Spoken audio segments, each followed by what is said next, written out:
let's talk about it.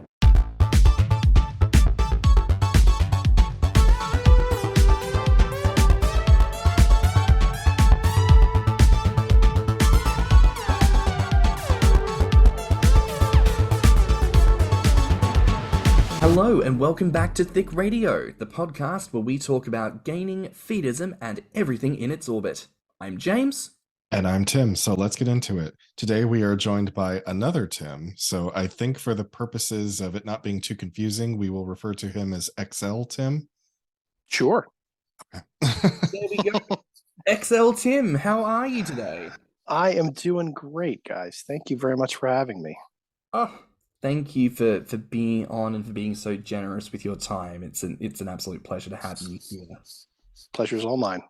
Well, we're having you on today because we thought it would be a fantastic opportunity to talk a little bit more about the kind of comparative experiences between maybe some different platforms, some different, places of operation, I guess you could say, social media, whatnot. Because for the listeners, XL Tim, you identify as straight, correct? Yes, I do. So I think that brings an interesting layer in how, we as predominantly queer men, have a history of platforms and websites and narratives that we use and reference quite comfortably and quite often to know, this is kind of that history. So I think it'll be interesting to explore, how that maybe diverges for yourself and all those different bits and pieces. So you ready to get stuck in? Absolutely. Good stuff. So listen, the first question for me is, how did you discover the wider weight gain community? First became aware in high school, looking at porno magazines for larger women.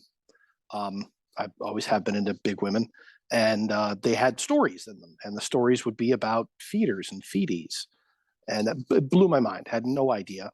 I'm 46, so this is going back now to the early 90s, where I like so many people, and like I've heard so many times in your podcast, I thought I was the only one. I thought no one else felt like this, and I was the only person down in my basement stuffing my clothes, trying to hide that from my family, in to me what was disgrace. But yeah, that's where I first understood that there were other people, but had no way to. I was so scared of it. I had no way to reach out to anyone or to contact anyone. Fast forward now to college. Now it's the later 90s where the internet became available to me. And so I started just doing searches literally in the library of my college, where now there probably would have been, Navy SEALs falling from the ceiling, coming to stop me from looking at such terrible things.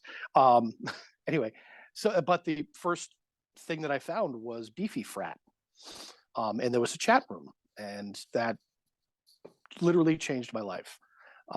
I started chatting with other guys, and everyone was so accepting and so welcoming. And because I've always said, I said, I am straight. I hope that's okay. If it's not, please let me know. I don't want to be somewhere where I'm not, let's say not welcome, but anyway. But no, it was quite the opposite. Everyone couldn't have been kinder. Yeah, it just developed from there, where I found that there was this community.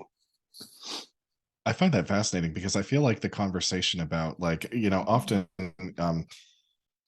gainers will have this conversation about heterosexual men invading their spaces and how it makes them uncomfortable and all this other stuff. And we know about certain gainers that have risen to prominence and they're actually heterosexual and how they say that, oh, you shouldn't be giving your money and your time and attention to these people because they're not really a part of our community. So I'm really fascinated that over 20 years ago at this point, on Beefy Frat, you didn't encounter that problem, because I feel like this is a conversation that gets brought up every now and again with these fake gainers.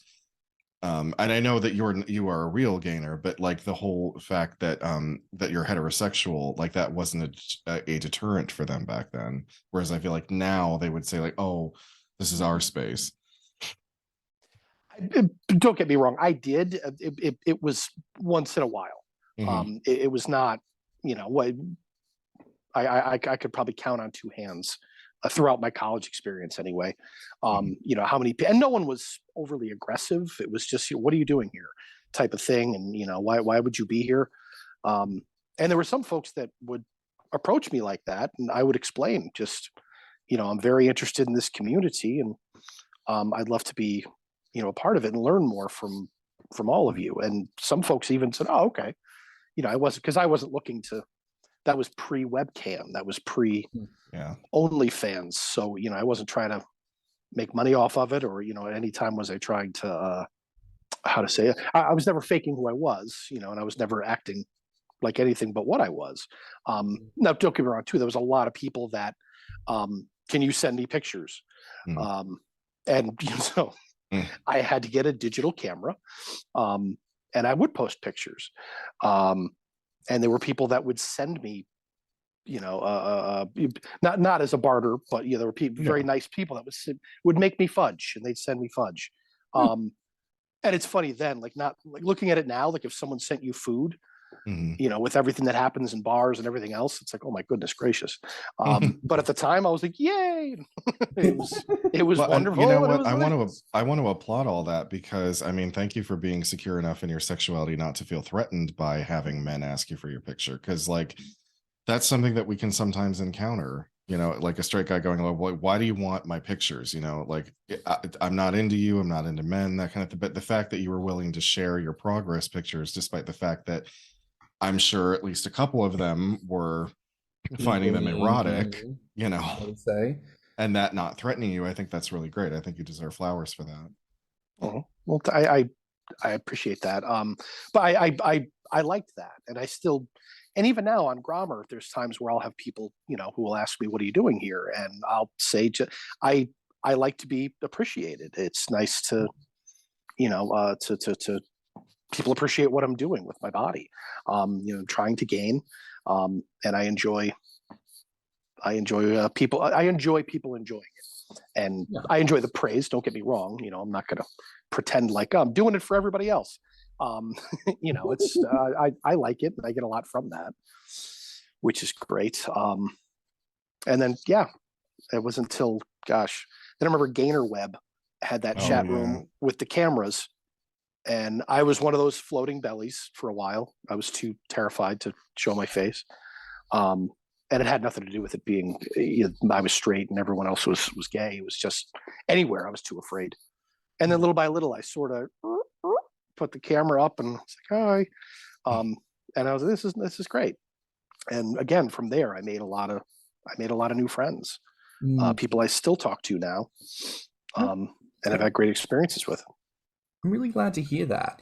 It's funny, even hearing that journey there, I think there's so many historical touch points to really speak on. I think when we refer to, for example, you being willing to talk to people and not allowing, the difference in sexual inclination to detract from community, so to say.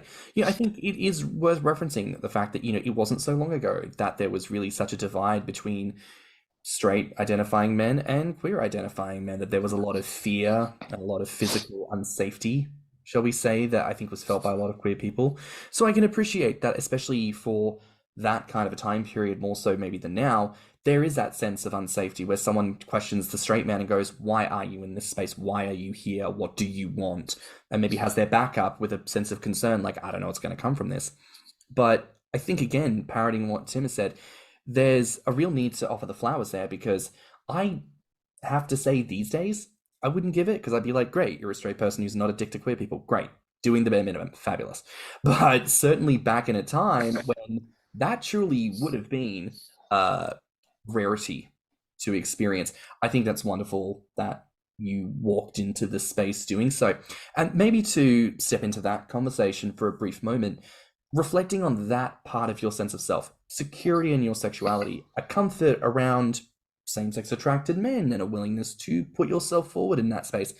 Where do you feel like that came from for you? That level of comfort came from doing theater. I grew up playing sports, and I was a kid from Connecticut, so and I grew up with my sister telling me, my sister's about 7 years older than me. I grew up with my sister telling me if a gay person touches you with their finger, you could get AIDS. And, so and I didn't know. I was, I think, 8 years old when she told me that. And it wasn't until high school when I started doing theater, and I stopped doing sports, and I got that mentality out of my head, thankfully, that it was where the first time I met anyone who was homosexual. And this may sound ridiculous, but I thought, oh, he's like me, because that was not something that I thought. I thought if they touched me with their finger, I could get AIDS, because that's what my dopey sister told me. Anyway, forgive me, I'm off the tangent. So, but that was where I really started to become comfortable in the homosexual community, and I would have people make passes at me, and I would no thank you, and the vast majority of the time it would be respectful, sometimes not, and but that's the same with anything.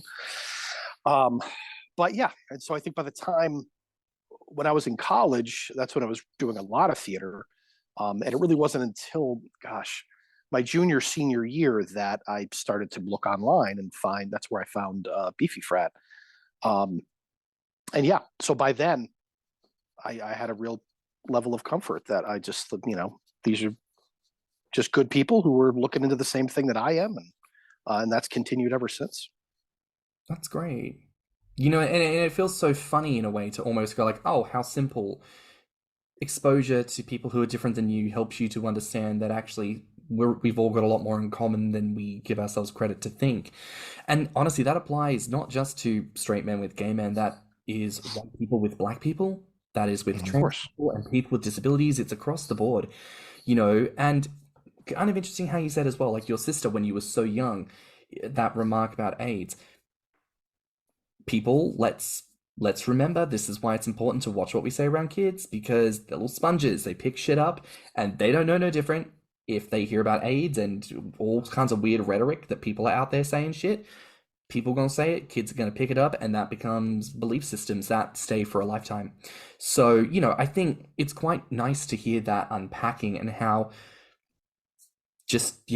exposure to different people and different ideas really does help to bring things forward. And the moment you say you're a theater kid, I'm like, I know exactly that person, I've been in showmances with all of my straight male friends, and it's all just comfort. It's all fine. Nobody cares. Because when you're in theater, you don't have time to care. You're too busy doing a quick change before your next stint on stage. There's boobies and willies and all sorts of things. It's like no one's got time to look. I'm trying to put on a leotard and get my dance numbers out before I'm going to run backstage, around stage right. I was on stage left. This is insane. And I have to make sure that I've put the right amount of makeup and setting spray on, so I'm not sweating the foundation off, because you're going to cook under the It's a whole thing. So God, that sounds like a lot of work. Oh boy, is it. There's quite a, I will admit this, when I first started gaming, I had one of those, like, not like a wet dream type of thing, but very much like a predictor of the future type of dream, where I kept dreaming about this theater that I used to perform in very regularly.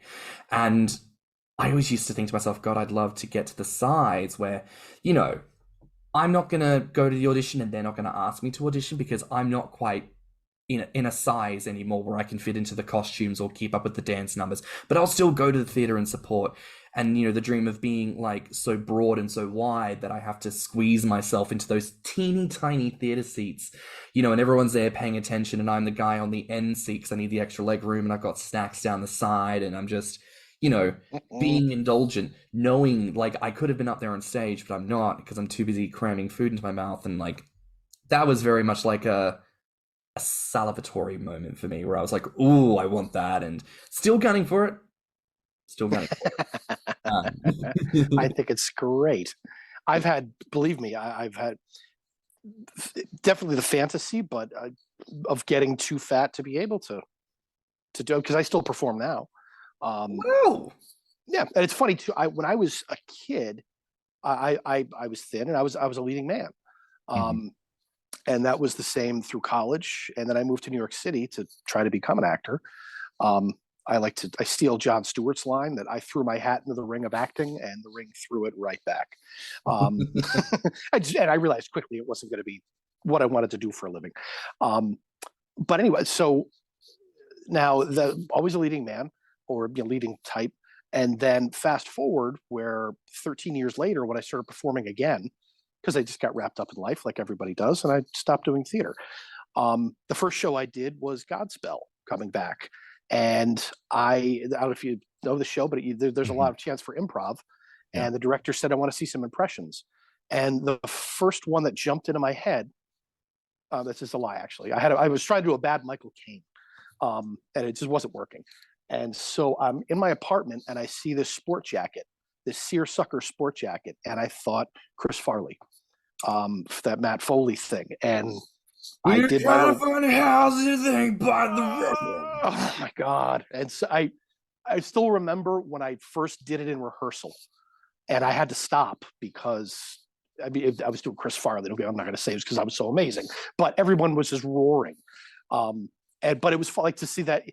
And then my friends said to me when they came to see the show, they said, we always knew you were a funny guy, but we always saw you do these leading roles. We never saw you do comedy. And now since I've gotten fat, I've played Uncle Fester. I've played one of the gangsters in Kiss Me Kate. Just almost always comedy. Yeah. And it's what I've grown to love. I like it so much more than those leading man roles, where I thought to get the lead was to be a great actor. And there are great actors that are leads. So I'm not shitting on that, but to be a character actor and to be fat, it's the best. Oh my goodness, there's something really to be said when you think about character actors like Jim Carrey, and obviously what people love about him is this ability to contort his face and create expression in his eyes. And when you are fat, you've literally got more dimension to play with. Like, I'll do this to Tim all the time. Like, I'll just be like, and it's like, listeners, you couldn't see I was pulling a face with my fat neck rolls there. But, it's like there's something visceral that happens to the self when you see like a person who is fat, like contorting the chins and the chest and the belly and the side. And, it creates dimension and depth literally by virtue. So I think there is something to be said about that. Though if I can ask, because as you say, you transitioned from doing those leading male roles to the comedic sidekick is typically the ascension there. And I imagine, especially within the straight world, that there is a question around masculinity, and especially as far as fat's concerned, it happens in gay world specifically.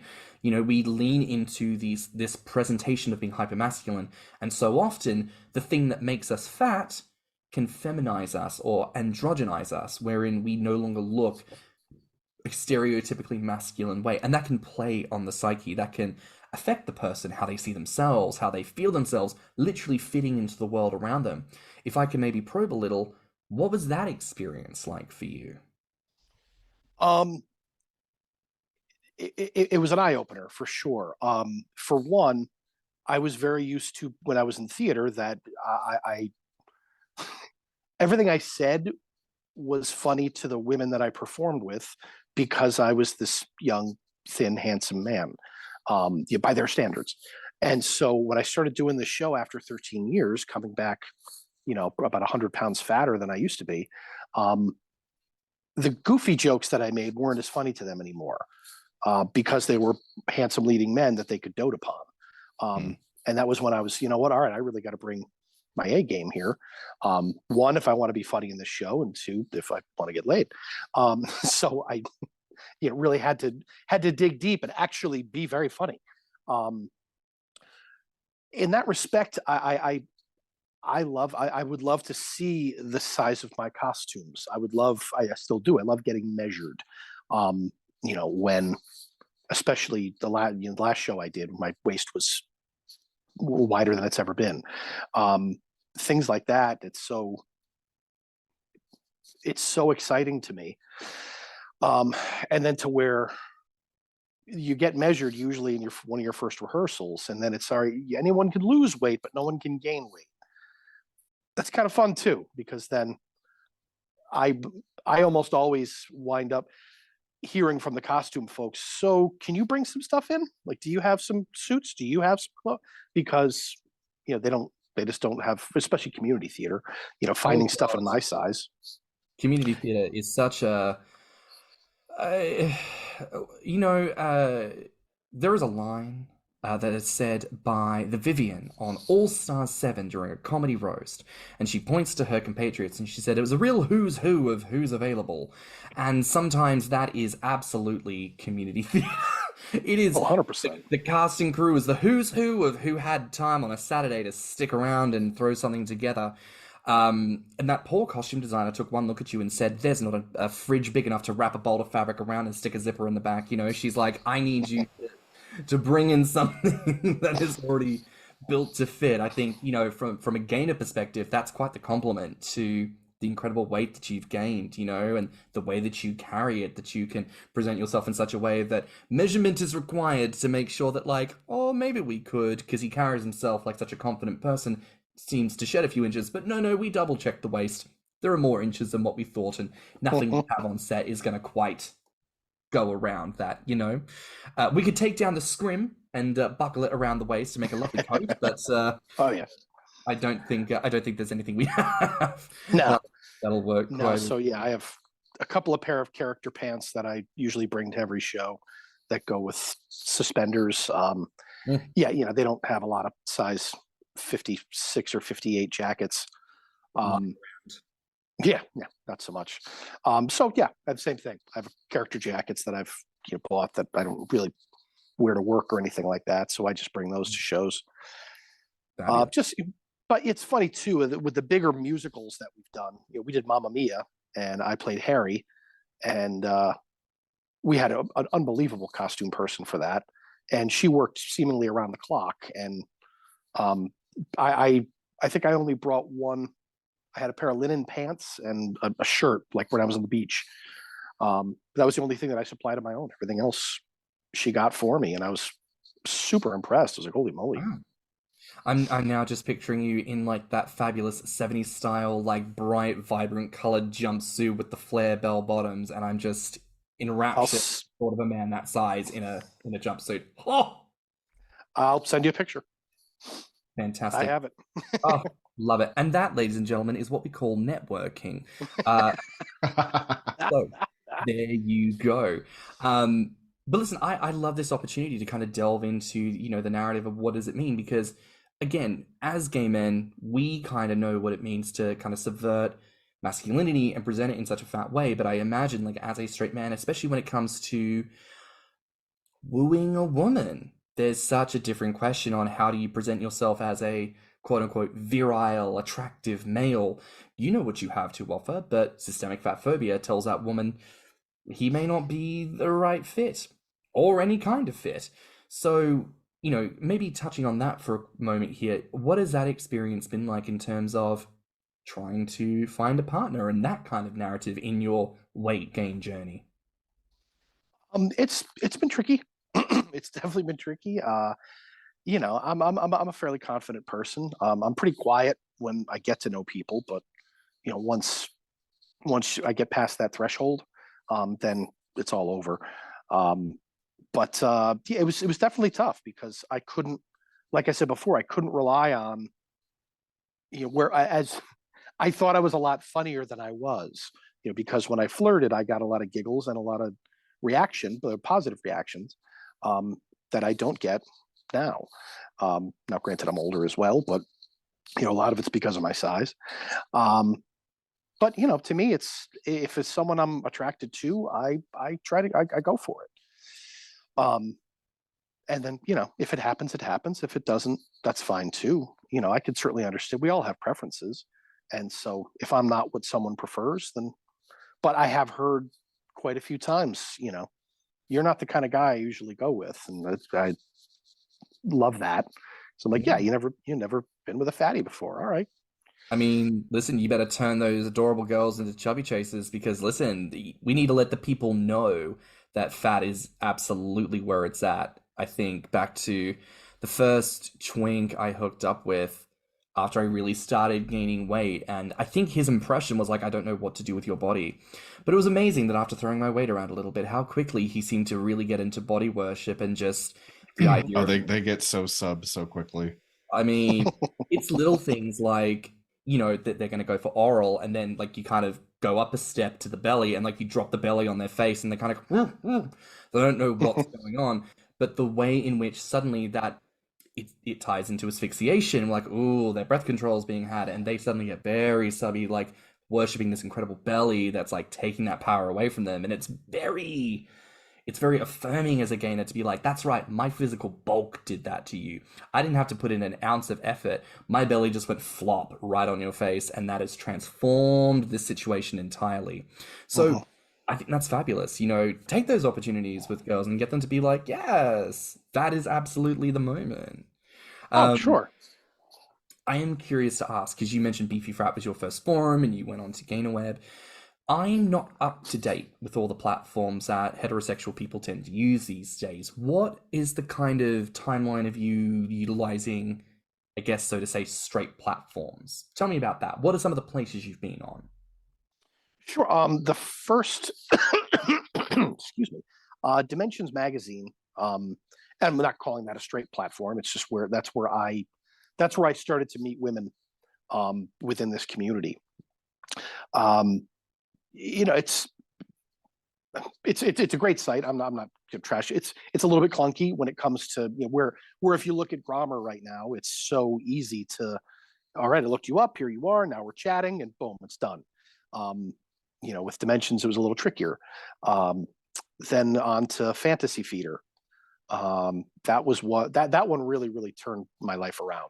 That was where I really, wow, holy moly.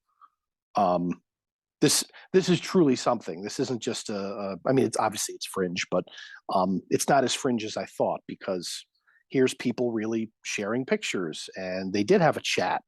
And that's where I really started to meet people. I was in New York City at the time too when I found it. So, you know, when you have 10 million people all together, your odds go up substantially.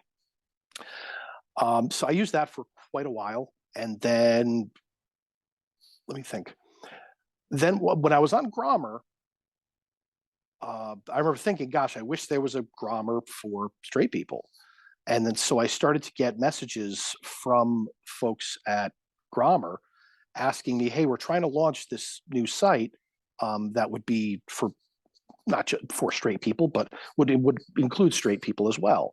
And we kind of want your thoughts on it. And I thought, wow. And so, you know, I kind of threw out some thoughts that I had. I couldn't tell you what they were. And then a year later or so, that's when Feabie came about. Wow. So that's quite cool then. That, I mean, clearly that's how much of an iconic presence you've had in the gainer community, that people went, hey, this guy, Tim, we know him to be like an iconic straight gainer who's down to chat. So, I mean, I think that immediately speaks to your presence and the knowledge that people have of you, that they went, who's the guy that we want to talk to get some insight on this? This is the guy who. So that's pretty awesome, man. It was very flattering. I'm sure there was plenty of other people too. I'm not acting like I was patient zero, but it was past. I think again, like it just speaks to you, and that, take your flowers. You know, that's pretty cool. Yeah, it was cool. Yeah. It was very, very cool. And then Feabie was the next, which I still use. And I know that there's like Fantasy Feeder as well. I don't know, is that like a more of a forum than it is like a social media platform? Yeah, it's a bit more of a forum. They've come a long way. Yeah, they sure have. But you know, again, where Feabie just has, just like Grommr does, that where it's a social media app as opposed to just a website. It does what it does. So, as a curiosity, you're probably one of those few people who've had like extensive experience on typically queer platforms and typically straight platforms. Do you feel like there is much of a difference between the two? There definitely is, yes. 100%. When you Feabie, I find there's a lot more drama. because I wouldn't presume to know because, but I see, it doesn't seem to be as respectful as Grommr is, from my experience. It's a lot of people just, which is the same on every social media, I suppose. There's always trolls. There's always people who are shit talking and trying to get other people angry. And that just seems to be rampant over there, unfortunately. And there's wonderful people as well. And for the most part, it's a very nice place. I guess just where my experience in Grommr was has been so good. And you know what? Maybe that's because too I haven't been looking for a relationship there. So in that respect, I'll just sort of kind of drop in, talk to my friends, drop down pictures, and that's that. I don't know. No, I think that's good to kind of get a sense of that difference, because I don't know, sometimes I think we do take it for granted on Grommr, especially when prior to Feabie, there were women who would post. And I feel like I saw discourse once of people critiquing there being women, and her response was, there's nowhere else for me to go because there are no platforms. So, I think sometimes as queer people, we do get kind of used to the narrative that everything we have is kind of the straight hand-me-down, like the straights have it first and then we kind of catch up to make the thing. But this is probably one of those rare examples where we get to have it first. And it's not about pulling the rug out from underneath people's feet, but maybe there's a moment of respecting that maybe there are other groups that admire what we have, and it's not about saying, screw you, get your own. It's about kind of like what the Grommr people did. It's saying, hey, there's a need for this, there's a demand for this, let's create a space, and actually let's invite people to the table. Let's not turn them away hungry. That feels very counter logic when it comes to gaming. Sure. You're going to send them away, at least give them the doggy bag. It's like, come on. If there's no space for you at the table, come on, you get you a little side, get you a little something. Thing. My Tim. Yes. Yes. What are we gonna call you? Co-host Tim. You know what? Fuck, we'll call you co-host Tim in these episodes. Okay. Co-host Tim. As someone of a similar vintage to XL Tim, what is your take on the kind of expansiveness of gainer platforms? I know we've talked about it a little bit over time, but at least in your own knowledge and experience, what do you notice about the evolution of the typical gainer platform? I mean, obviously it's improved in quality as the internet has, but there's something that I think is kind of funny, is like when I first got into the gainer scene at around 18 years old, I thought that this was something that only gay guys did, because I didn't see heterosexual people posting on Belly Builders or Gainer Web, or, I mean, yeah, they were there, but like, obviously I wasn't following them or wasn't even aware of them. So I really thought that this was something that only gay men did. And then as the internet went on and more websites came along, and I remember like even on Beefy Frat, there were a couple of women on there. And I was like, I didn't know that women were into this. It's that kind of that weird cognitive dissonance where like you think that you're the only person who's into it for the longest time. Then you discover that there's a whole community. And then you come to find out that like you're not even unique. Like this particular thing has been going on forever, and it's all walks of life, all sexualities, all gender identities and all that. And it's like, that's why I sometimes feel like the old guy who has to be clued into what's going on in the world. It's like, wait a minute, you're into this too? Yeah, it's just it's been a really interesting journey, like just to watch what has happened in 20 years of being in this online space. Absolutely. I like to believe that the whole reason certain like Eastern and indigenous cultures love the idea of like the plump boy or the plump girl, like, fattening and feeding them up, or like the family culture of like, you're a visitor, you come to my home, I must make you a plate, you must eat. You're not eating, you need to eat. I would love to believe that all of that stemmed from like some very influential gainers back like 1,000 years prior who were just like, caught stuffing like extra food in their face. People were like, what are you doing? And people were just like, it's a cultural thing. I like to feed people. It shows that I care. And then nobody questioned it because they were like, yeah, food's great. Love that. No, I love that type of conversation. as a point of curiosity, because you have had that dissonance knowing kind of both worlds in a sense, I want to ask you, what do you feel that the straight communities can kind of learn from how the gay men tend to interact, and what do you think gay men can learn from how the straight community do what they do? Oh boy. Golly. I gotta say, there's an interesting thing that happens that if I post a picture on Grommr, I'll get however many likes I get. Let's say it's 15. I post the same picture on Feabie. I get the same 5 people that like my picture every time, and I almost never break through that. The same with comments, and from people that women that I've talked to, I've mentioned that, and the response I've gotten is we can't respond because if I like your picture of you with your shirt off, I get 100 messages, and they said I'm not even exaggerating, 100 messages with dick pics, with hey, hi, what's up, want to fuck, make me fat, because there's people who are just scanning and looking for that, and so they're taking every opportunity they can to what am I trying to say? Capitalize and try to get themselves. Yeah. Gosh. Like taking advantage. Like they think that a door has been opened and now they can like have their immediate in. Like, oh, we're done with the flirtation. We can move straight to sex. Yes, very, very. And if I do that with 200 women and even one says yes, that's a win. Yeah. Not thinking that these are people, these are humans. Mm-hmm. And that's for just anyone, let alone women that actually want to post pictures of themselves, not to mention sex workers, the just horrible way they get treated. It's gross, and I hate it, but it's also it sucks because I like to think I'm a pretty good guy, and I try to reach out. Hi, I'm Tim, and this is my and no response.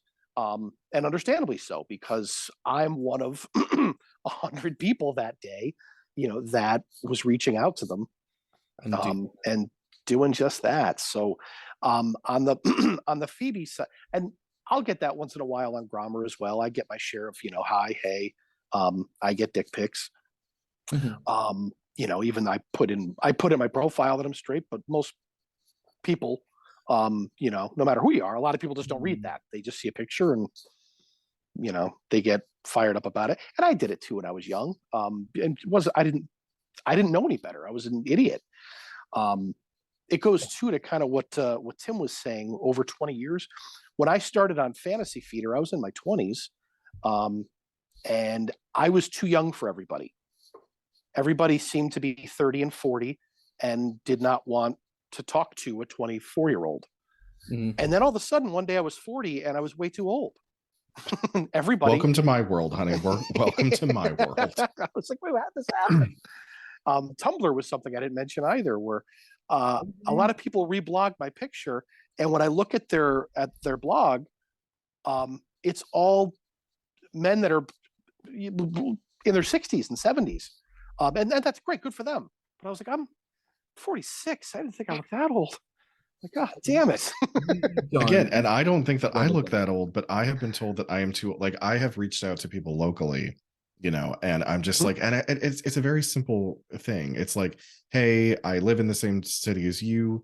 Would you ever like to meet up and like talk over a cup of coffee or get a meal together, just get to know people?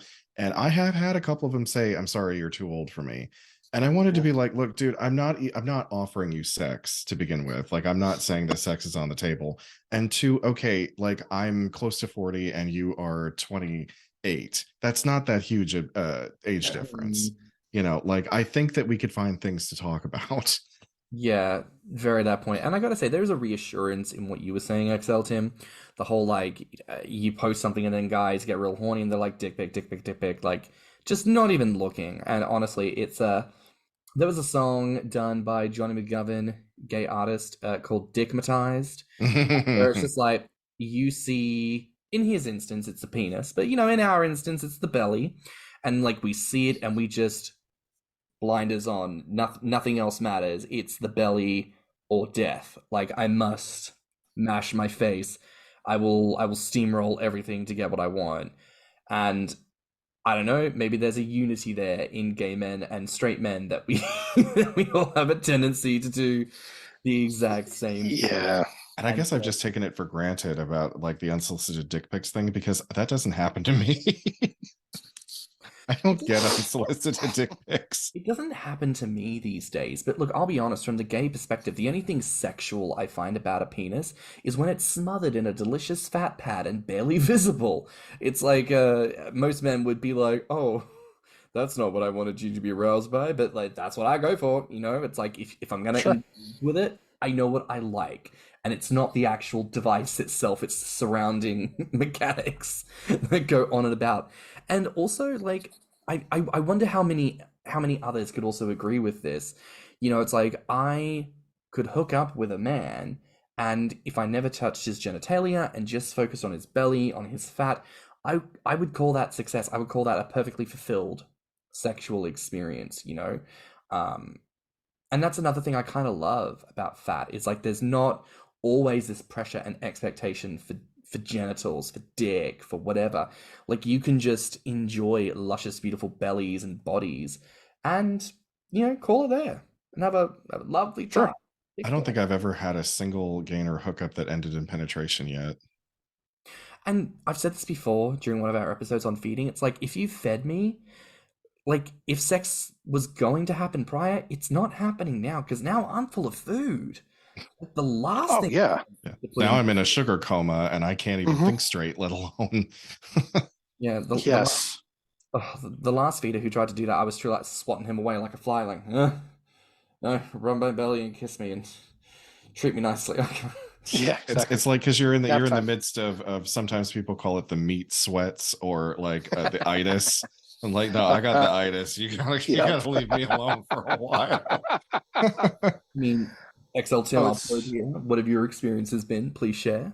Oh, 100% with the excuse me. Where just that you get to where you're so full, and then the fantasy kicks in for people where they haven't done it before, or maybe even they have. But with feeders I've been with, I'll eat a whole pizza, and then it's, well, can you do another one? And I'm like, no. I'm like, I just ate 3 pounds of cheese and whatever much crust. Like that's a lot of food. And now, sorry, but I'm going to be in the bathroom for a while, and that's what I get. Ew, gross. It's like, what did you think was going to happen? What did you expect? Oh yeah. Mm-hmm. Like I'm a person. You put something in, something's going to come out. I'm sorry. Yeah, sorry. That's how the human body works. Absolutely. So, let alone burping or, flatulence or anything like that. It's so gross. And it's like, what? I get it. This is your fantasy, and you think that you can fill me with, 9. It's like the people that I would see, I just had 92 pieces of sushi tonight. No, you didn't. Stop that. Maybe there's some who can, I don't know, but I'm a pretty big guy and I can eat a good amount of food. And when I hear people like, I've eaten 5 pizzas tonight, probably not. I mean, I would think that one would go into like an insulin shock after that much, after that many carbs. Like, yes, indeed. My goodness. Yeah. I'm sorry, I lost my thought. Darn it. Did you know what that's just forgive me? Sorry. Like, I want to know, what has your experience been like with like feeder and feeding expectations? Like, because in my experience, much like what you parroted, you get people who just have not a fucking clue about the depth of the stomach or the capability of a human. Like, people truly want to like scoop ice cream straight out of the tub and put it in the funnel and want to know why you're not immediately chugging liquid. And then they're like, oh, I'll just stick this in the microwave. Like, no, do not stick that there. It's going to curdle and separate and go fucking weird. Can you just leave it out for 30 minutes? Bit of prep, mate. Yeah. Out for 30 minutes. And yeah. That's like if you really want to stuff someone who has absolutely no limitations and no problems that were, why don't you just get a blow up doll and fill it with whipped cream or something? Yeah, right. Oh, and another PSA, because I had someone offer me this recently. If you're gonna like make me chug things, please do not put solid items in said liquid. Like if you're gonna Oh make yeah. me chug ice cream, that shit has to be plain flavor. Vanilla, chocolate, strawberry, mint, Oh whatever. yeah, you can't, like, if it's got candy or chunks Yeah. of No things in fish it, food. or yeah, you Chocolate can't do that. chips. Yeah. Do not fucking do that. You will choke somebody out, they will gag, and it won't be pretty, okay? You I don't want will say though, I have used an entire pint of Ben and Jerry's salted caramel core blondie or whatever, what, I can't remember the exact name of it. Like that blends really well because the brown, like if you leave it out to get completely soft, the blondie bits in there get completely soaked, so they oh, blend really nicely. Oh, but that's good to know. insider trading knowledge, right? That's some Mhm. logic. Eh, Look, I know we've put out notes to feeders in the past, but if you've never fed anyone before, think of it like this. If you wouldn't feed it to yourself, don't feed it to someone else, okay? If you know that you've got limits, know that other people have got limits and respect it. When a gainer says Yes. stop, you fucking stop. You let them breathe. You leave them alone. And if they want space, give them space. Have water ready, by the way, just off to the side. Yes. Nothing better than when I'm feeling like I've just chugged way too much like custard. I need water, preferably iced, that I can sip. And a breeze, like turn a fan on. Like, Yes. you know, Get that AC going. little things, baby, little things. Make it nice for me. I'm fat. I'm fat. I like to be comfortable. Oh, but I want to ask here as well. You know, since you have that opportunity to get some of that insight from you. Years of wisdom and experience you've collated from your own gaming journey. And when we get the socials after this, listeners, you will be able to go and see that the success is not to be denied. Our XL Tim here is certainly more than an XL, but has gained a substantial amount of weight, and the gains are real and very inspirational. So I want to ask of you, you've had so many years of experience in the community with interacting with gay men, interacting with women, etc., etc. What do you feel is the touchstone that we haven't talked on yet today? What is something in your knowledge, in your experience, where you're thinking, you haven't spoken on this, and this needs to be talked about? A big thing that I learned over time. All right, ready for this? When I started in this community, when I was even in high school, I fancied myself a feeder. I had a girlfriend in high school that I opened up to about, and she very uncomfortably accommodated me for a little while, and then just stopped. She just couldn't do it anymore, and I said, okay, understand. Then I had a girlfriend in college whom I also fed for about a year, and she put on about 40 pounds in that year. And what I found was she was miserable. She hated it. She was doing it for me, and so I was so wrapped up in it that I finally I said, "Stop! Let's stop this. What are we doing?" I said, "I don't want to make you feel like this," and so we never did, and all that was because I didn't have the courage to gain myself. When I did finally, excuse me, start to put myself out there as a gainer, I thought every experience was going to be, I go to your house, you feed me, we have sex, and then I go home. And specifically with the female feeders that I've encountered, and I've been lucky, I really have to have met a good amount of them.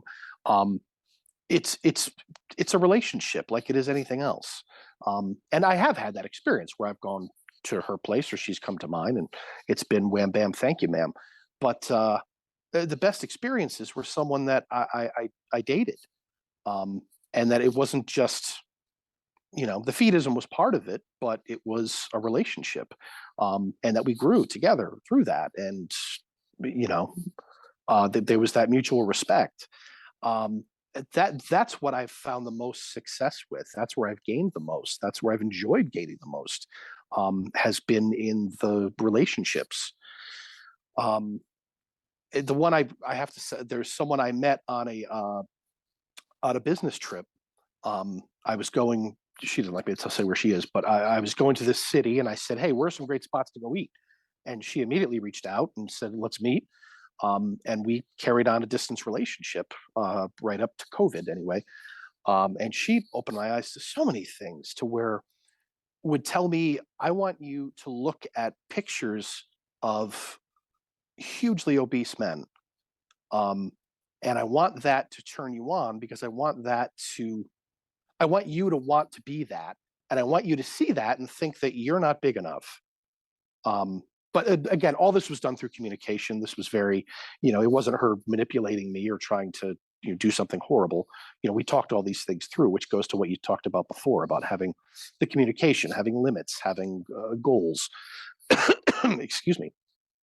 And then I started doing that, and I thought, oh my God, this is, man. And then we started playing a game where when we go out in public, she would have to find people who are fatter than me and point them out to me. And the whole idea was just to get me into this mindset where, I want to keep getting bigger, and I want to become what that person is. And then what really blew my mind was one day she mentioned how I find my body more attractive than I do hers. And I said, no, you're crazy. Get out of here. Because I find her very attractive. And I thought, holy shit, like that blew my mind. I was like, wow, I find my body attractive. I never admitted that to myself before. And that was a giant step for me, where that's a huge revelation when you start to turn yourself on. Oh yeah. You're like, oh my God. Looking in the mirror, grabbing at bits, touching yourself, and just being like, holy fucking shit, I am gorgeous. Like, there's like almost a moment of fear where you're like, holy shit, if this continues, I won't need anyone, because it'll just be me in a tub of ice cream, just like alone at home, just making it work. Yeah. And that was the fear in my head, that am I destined to be alone? And it's not, at least not for me. Excuse me. I still want to share it with someone, and I want to have someone in my life that I can grow with, not to grow old, but grow in size and become, what we both want me to be. That's beautiful. And I think there is such a real romance in growth that I think makes so much sense for so many people. It's like, I've always been aroused by the concept of women who fatten up their husbands. And I know people put the meme in there, like, we can't cheat on other women, and fatten them up so we can't run away, and like, I get that. But I think there's a real romance in someone deliberately fattening you up to say, like, I want you, and this is how I want you, and I love you so much that I want to help create you into this vision of perfection that's in my mind. And when that aligns with someone who wants to grow, holy shit, I can only imagine just the depths of intimacy, the throes of passion, fucking and humping for a good 30 seconds before you get too out of breath. You need to take a donut break and a drink of cold compress. But Been there. I can imagine how incredible that feels to have that true fulfillment where all factors, relationships, sex, intellect, it just all lines up and all gets unlocked and unleashed all at the same moment. Just, I want that. It sounds so good. Yeah, no, that's the goal. If I heard from someone when we're done that says, hey, do you want to get together and go to dinner? Yeah, I'm game. But it's like anything else. I look at it like dating. Yeah. Or like anything else. Sometimes it's a hookup, sometimes it is what it is. But yeah, I think we're in an amazing time where we can actually meet. I think 40 years ago, if there was people who were our age and felt this way, I think the best you could do was classified ads. Yeah. Most likely. In the back of a dirty magazine. Yeah. And think of that. Now someone writes to me, and now I got to wait 3 weeks to hear back, and so on and so forth. Oh my God. So it's wild. To wrap things up here, I want to ask you this. We've got a listenership base, and, we can see some of the stats as we look through our thing through anchor.fm, but, we don't get a breakdown based on sexuality and based on people's interests. We can presume there's quite a substantial gay male base, but there's also quite likely people who are attracted to women, straight men or lesbian, and people who aren't us too. basically. And so in this moment, I want to ask you, for people who maybe align with your story, what advice would you give them when it comes to being their authentic selves and meeting people in the community?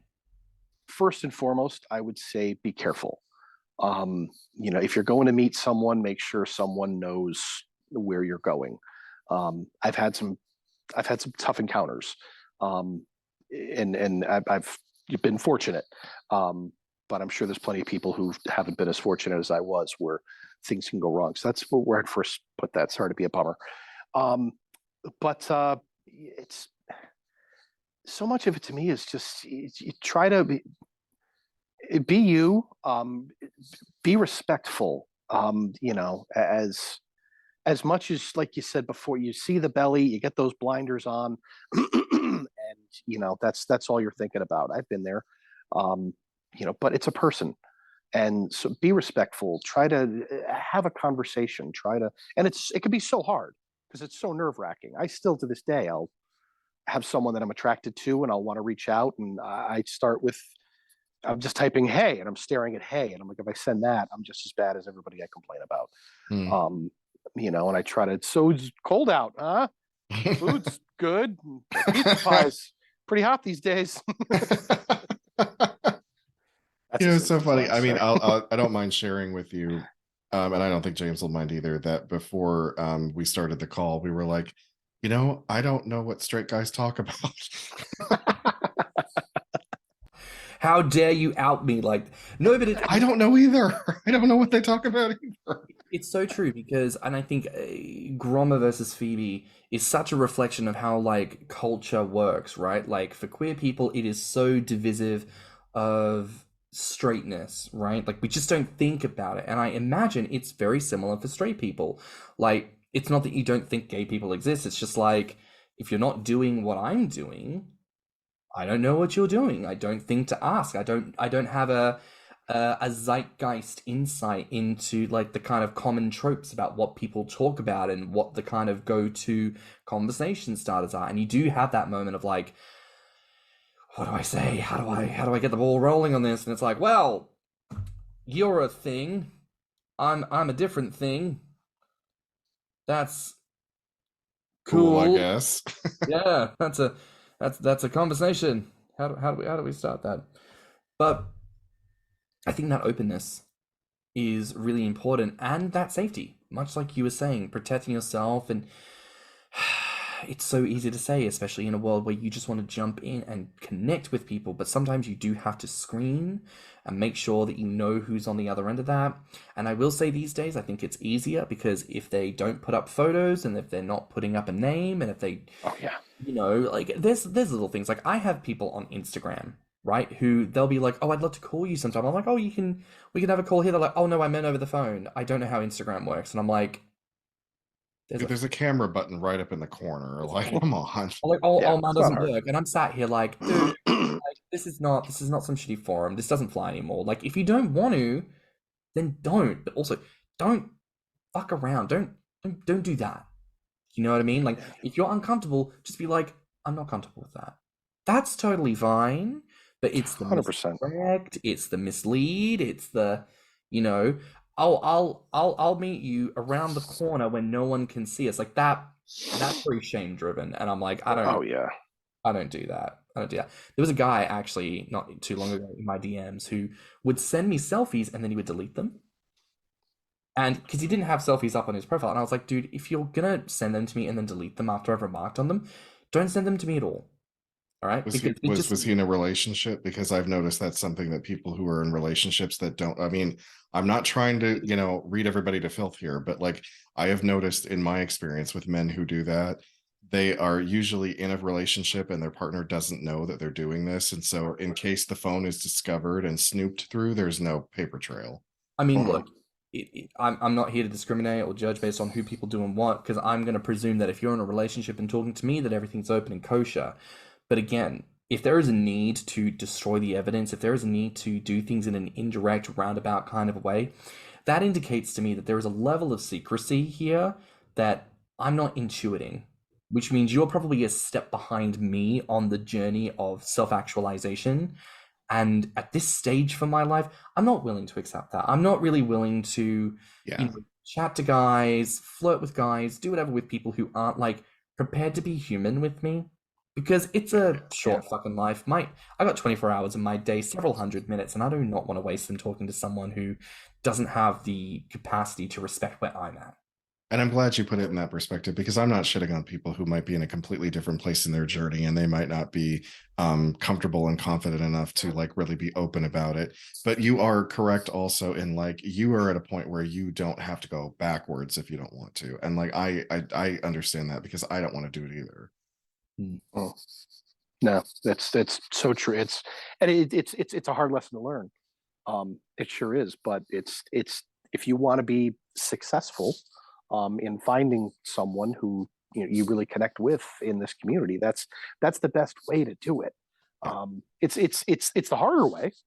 It's sending a dick pic and saying, "Hey, sexy," and if someone reacts to that, oh, cool, all right, let's go. That's great, but it doesn't happen, or at least not often. No. I can't imagine it does anyway. I don't know. Maybe it does. I think with today's sensibilities, that's still going to meet a mostly negative reaction. Yeah. Like, it's not. And the other thing too, we have to always try to remember is that these apps are not hookup apps.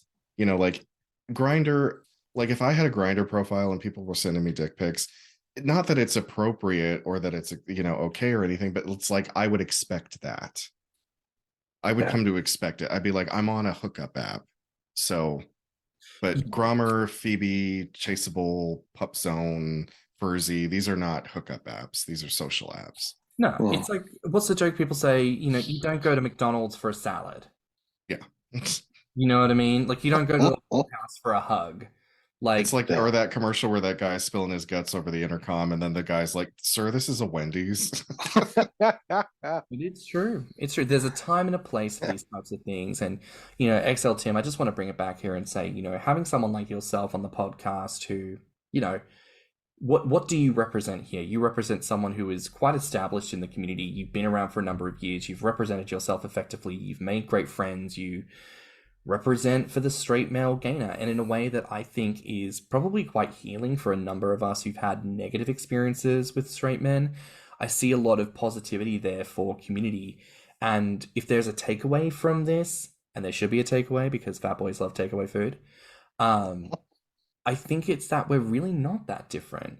A lot of what you've expressed, I see myself in. I think, Tim, you've expressed that you see yourself in that. And I think a lot of our listeners are going to see themselves in that. So I hope it means that as listeners who aren't straight encounter people who are feedists and gainers and encouragers and whoever in the community who are straight, there'll be more opportunities for friendship and for co-support. Maybe there's belly pics exchanged. And when we say, "That's really hot, dude, I like that," we all just go, thumbs up. We're all here for the love and the greatness and the support. But I just want to say thank you so much for being here today. It's been such a pleasure, and we hope we can have you back soon. I would love that. Thank you both so much. I'm a fan, and I've had a great time. I would love to do this again. That's awesome. Thank you so much. Thank you. Now, where can listeners find you online? On Grommr, I am. This is my unfortunate name that I came up with from Beefy Frat. It's plumpmygut, but that's what it's been my name, so I stuck with it. Let's see, on Feabie, I'm timtim, and on Tumblr, I'm timmysnuggles. Another unfortunate name, but whatever. I'm not good at the names. But yeah. Well, the evolution of names over the years, like some of our original names were pretty like my original username was Chaser Boy, and I misspelled Chaser.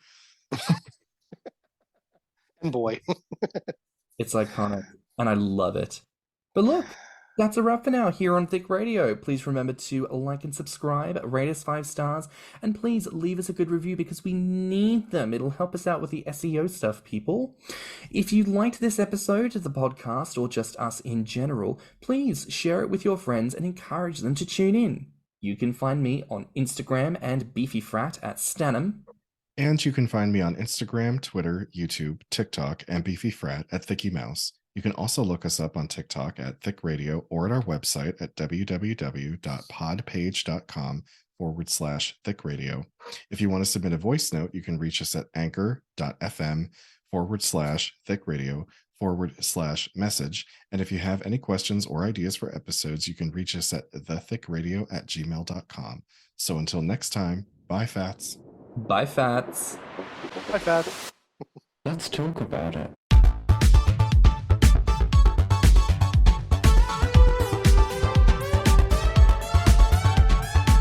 Thicc Radio is a Patreon and Anchor app podcast produced by Stan and Timmymt. Mixed and mastered by stannnum. Our artwork is provided by Lokitu. Our theme song is provided by Ticcradio.